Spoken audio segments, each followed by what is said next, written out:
All right, 8:33 new this morning. Summer break is here for a lot of families, and for many families that means more free time and often more screen time.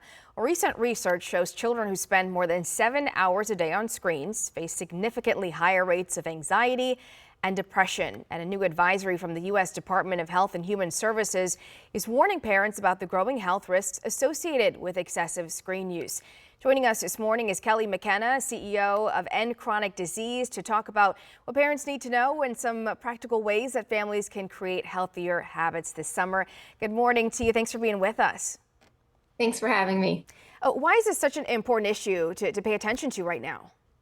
Yeah, as you pointed out, screens increasingly are everywhere. We see it as adults, but even more so, we're seeing it in kids. Now, the average age a kid is getting their first smartphone is 11 years old. As you mentioned, kids are spending 4 to 7+ hours on a phone per day.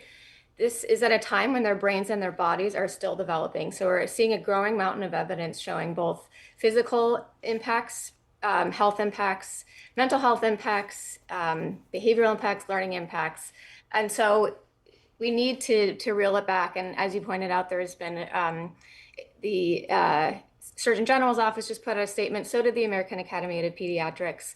And the great thing about the Surgeon General's announcement is they gave toolkits for families to figure out how can families help be part of the solution. That's not to put blame on parents or say that families are the only ones that can fix this, but there are practical ways that families can help reel it back in. So to give kind of a cheesy analogy that parents can think about, think red light, yellow light, green light. Red light, first of all, as parents and adults, we need to set a good example for our kids. So we need to stop being part of the problem, spending too much time on our phones, on our screens. Yellow light is pause. So like I said, the average age that a kid is getting their first phone currently is 11 years old. By teenage years, pretty much 100% of teenagers have a phone. Think about waiting until you're giving your child that first phone. The research is showing increasingly, especially ages 12 and under, the repercussions from too much screen time is especially acute. And then green light would be come up with solutions with your child together in terms of what is appropriate, how much time should they be on there, what can they be doing. And this is something that needs to be set in each family and in a conversation with your child. But generally speaking, best practices would be to reduce the amount of time that they're stimulated, because a young person, their brain's ability to be stimulated develops much sooner, many, many years sooner than their brain's ability to self-regulate and have impulse control. Yeah. So making sure that they're not too stimulated, making sure that, less time on social media, less time in the games, and then plan activities that don't relate to the phone. Go visit the reflecting pool that you were just talking about. Getting outside in nature has tons of benefits for mental and physical health. Cook some healthy meals together, go back to the library.